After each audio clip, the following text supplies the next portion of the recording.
Glory to God. Amen. Praise the Lord. Thanks God. Acts chapter 2 verse 41. Then they that gladly received his word were baptized. And the same day there were added unto them about 3,000 souls. Let us go to the Lord in prayer. Our God, our Father in heaven, maraming salamat po for this day. Salamat po sa iyong salita. Sweet Holy Spirit, help us, help me, forgive our sins. Mabot po ang spiritual needs dito sa on-site ng sa online. Thank you, our loving Father, sa lahat ng glory and our power. Help me now, sweet Holy Spirit, in Jesus Christ's name. Amen. Amen. So, glory to God.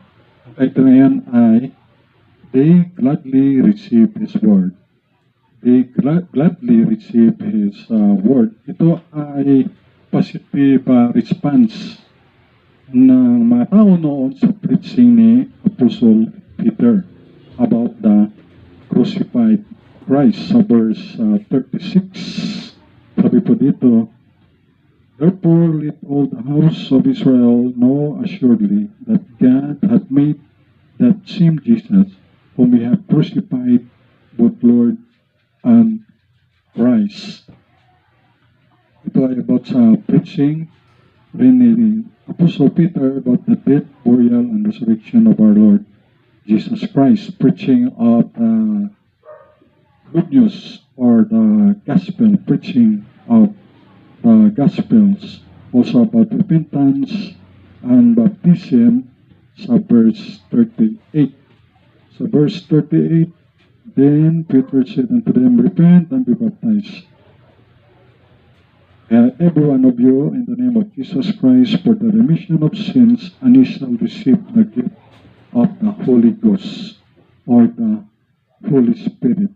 Kaya, yung date dito, sa Acts chapter 2, verse 8 to 11, yung mga tao dito, yung sa Acts chapter 2, verse 8 hanggang 11, yung day, yung sila yung mga ito. And now, here every man in our own town, wherein we were born, Parthians and Medes and Elamites, and the dwellers in Mesopotamia and in Judea and Cappadocia and Pontus and Asia, Phrygia and Pamphylia in Egypt, and in the parts of Libya, about Cyrene and strangers of Rome, Jews and proselytes, Cretes and Arabians, we do hear them speak in our tongues the wonderful works of God. So yan yung day, yung mga races, yung mga people that time, yung mga lahi. Kaya sila na nakatinig sila ng preaching ng Apostle Peter, ang sabi ng Bible, they gladly receive His word. Gladly, masaya, joyful, because of God's word. Amen? Kaya, blessing yung word of God na na-preach at tinanggap nila at nagkaroon pa sa puso nila ng prick in their heart. Yung tumupusok sa kanilang mga puso, tagos sa puso, sa Acts 2 verse 37, yung preaching ng Word of God. Sa Acts 2:37, now when they heard this, they were pricked in their heart, and said unto Peter and to the rest of the apostles, Men and brethren, what shall we do? Yan. So, pagkatapos niya na tinawag nila yung Word of God, they received His Word, God's Word, Jesus' words, ay nabaptize yung 3,000 souls o yung 3,000 na tao, yung kaluluwa. Basta tao, may kaluluwa yan. At sa verse 42, continued steadfastly. Sila nagpatuloy. Acts 2:42. And they continued steadfastly in the apostles' doctrine. Pag sinabi ang apostles' doctrine, ay doctrine of the Lord Jesus Christ rin, and fellowship, and in breaking of bread, and in prayers, fellowship, kumustahan. Siyempre, yung mga believers that time ay wala rin pakaiba sa atin ngayon. So, kailangan kumustahin yung kanyang buhay, emotional, tumanay financial, physical, spiritual, kumbaga holistic approach. Tulad yan sa page 7 sa Aklan Baptist Child Development Center, Compassion International, 4 na aspeto yan. So, holistic approach. Meron silang breaking of bread. So, praise the Lord. Meron silang breaking of bread. Dahil rin naman dito, as God provides every Sunday, tayo na breaking of bread. May tinapay tayo, may kanin, may ulam. Yan, may pagkain, may salabat, may kape. Yan. So, praise the Lord sa inyo rin. Meron tayong breaking of bread at meron tayong prayers. Kaya kayo lahat ay pinagpipray ko. Sana ay ipag-pray nyo rin ako. Dahil mga pastors, they need also prayer dahil meron tayong kaaway. Si Satan, mga demons. So, kailangan ipag-pray, mga pastor din, evangelist, missionary, and also, mga pastor, pray rin yan sa kanilang mga membro. Kaya, praise the Lord. At may karoon ng wonders sa verse 43, wonders and signs. And for came upon every soul, and many wonders and signs were done by the apostles. At yung mga believers, sila ay sama-sama sa verse 44, and all that believed were together and had all things common. All things common. Kaya, sa verse 45, sold their position, bininta nila and sold their positions and goods and parted them to all men as every man had need. Alam niyo kung bakit bininta ng mga believers yung kanilang mga position that time, thinking na parating na si Lord Jesus. Kaya mabasa natin yan sa Acts chapter 1. Meron doong 2 angels nakadamit ng puti at ang mga believers ni Lord Jesus ay nakatingin sa langit bang umakyat ang Panginoong Isus. Kaya sabi ng mga angels na babalik rin po, yung nakita natin yung si Lord Jesus umakyat sa langit, babalik rin siya. So thinking yung mga believers noon ay darating naman si Lord Jesus, so ibiligdan na nila ang kanilang mga position, mga lupa. Of course, beside that, ay ang Roman government ay nagkamkam ng mga lupa. Ibig sabihin, nagkapang land grabbing o gina-sequestered. So, before na ma-sequestered ng Roman government yung lupa ng mga believers, dahil ang Roman government, ang kanilang sinasamba, ay ang Roman Emperor ang Diyos nila. Ay ang whosoever sa palapan the name of the Lord shall be saved. Kung ang tawag kay Lord Jesus, masave ang kaluluwa. Pero ang tatawagan mo naman ay yung emperor ng Rome, masave yung ayong katawan, hindi ka mapatay. Kaya pinipersecute doon yung mga Christians doon sa Israel, sa Jerusalem. Tulad nga, pinipersecute ng mga Christians doon sa India, North Korea, sa China, maging sa Nigeria. Pinapatay doon, mayroong mga Christian genocide, pinapatay ng mga Christian na mga terrorists, mga extreme terrorists. So, alam naman natin yung sino yung mga terrorists. Yeah. Before i-sequestered yung mga property, lupa ng government ng Rome, ibininta na kagad nila. Sold their positions. Besides nag-isip sila na, darating si Lord Jesus, si incoming. So, ibinta na to para yung pangailangan ng mga believers, siyempre may believers na mayaman, meron average, meron mahirap rin, para lahat ay meron all things common. Yan. So sila nagtutulungan, helping each other. At sila sa verse 46 ay continuing daily. And they continuing daily with one accord, nakakaisa in the temple and breaking bread from house to house, did eat their meat with gladness, yung masaya ang kanilang puso, and singleness of heart. So, nagkaroon ng continuing daily at sa pangailangan ay nagkaroon ng sustainable, yan, mga sa livelihood.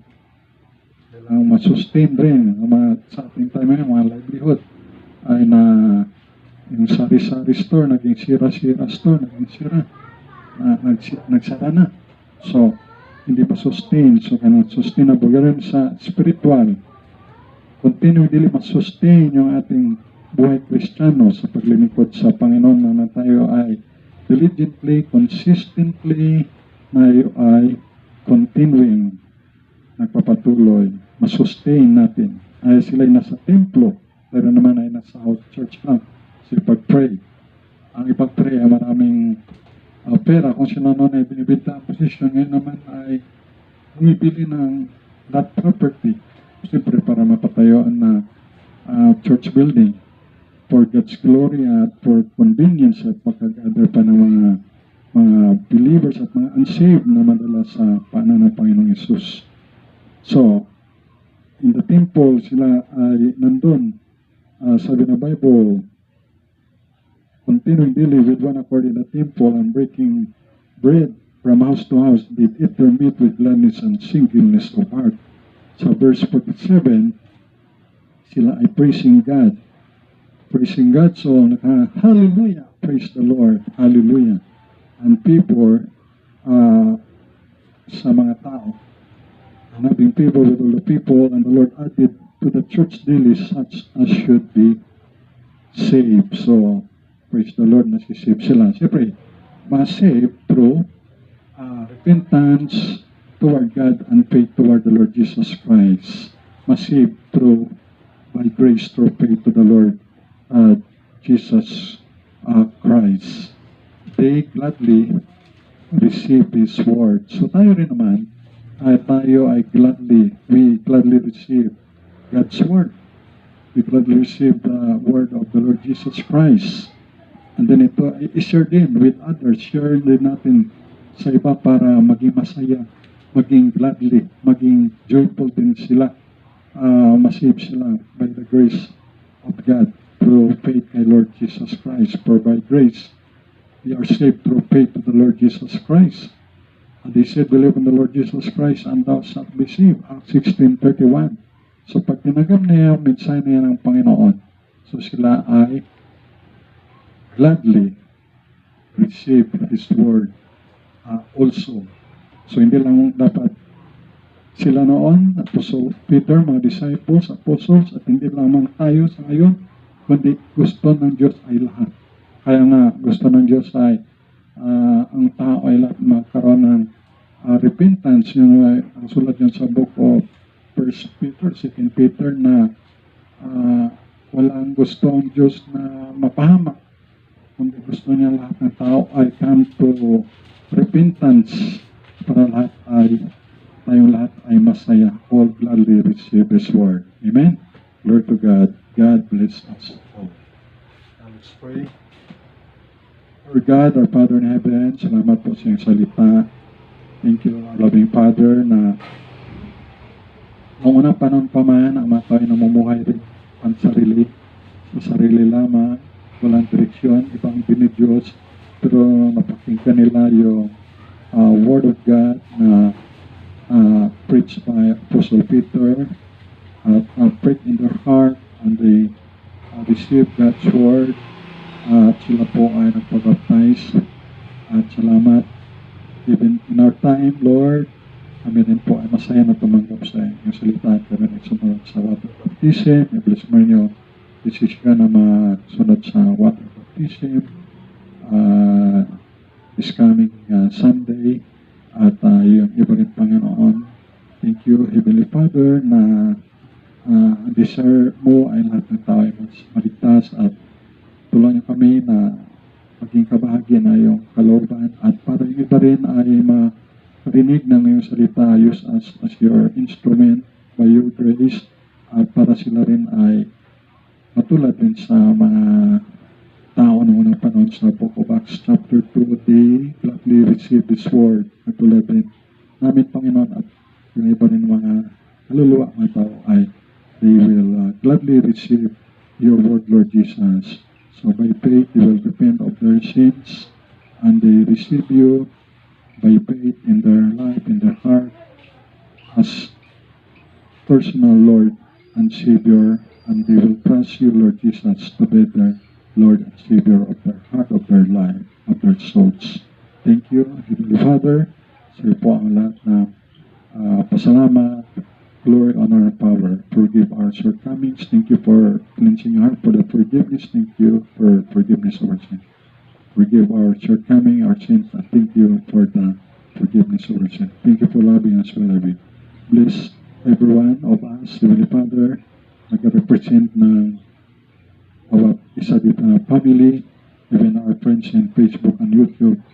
Bless them also, Heavenly Father, in the name of the Lord Jesus. Especially bless them with salvation. We pray for the salvation of our unsaved loved ones. Bless also the Philippines and the Israelites. Bless the Israelites na sila rin ay masave. And they will hear the gospel and also repent of their sins and believe and receive Jesus Christ to be their Lord and Savior. We pray for the Jewish people, even the Muslim, Hindu, the Buddhist, and the atheists. They will repent of their sins and by faith, repent of their sins and by faith receive Jesus Christ into their heart, into their life as their Lord and personal Savior. Sweet Holy Spirit, kayo po mag-work sa puso ng mga tao ng mga kaluluwa all over the world. 8 billion people in the world. Bless our Philippines, our government, bless our leaders, bless the missionaries, foreign, local, and the pastor, evangelists, preachers, Bible school, Bible student. Bless mo si Pastor Nabli in Bethany Baptist Church, Makati. Bless mo, Panginoon, si Pastor Gumi Garcia, Pastor Tiagan. Bless mo rin si Pastor Yuli, Pastor Jess, Pastor Dan, Pastor Wilbert, Pastor Jude, Pastor Shanmar, Pastor Leonidas, Pastor Gideon, Pastor Gilbert, Pastor Arla, Pastor Nisty, Pastor Salivio, Pastor Gerson,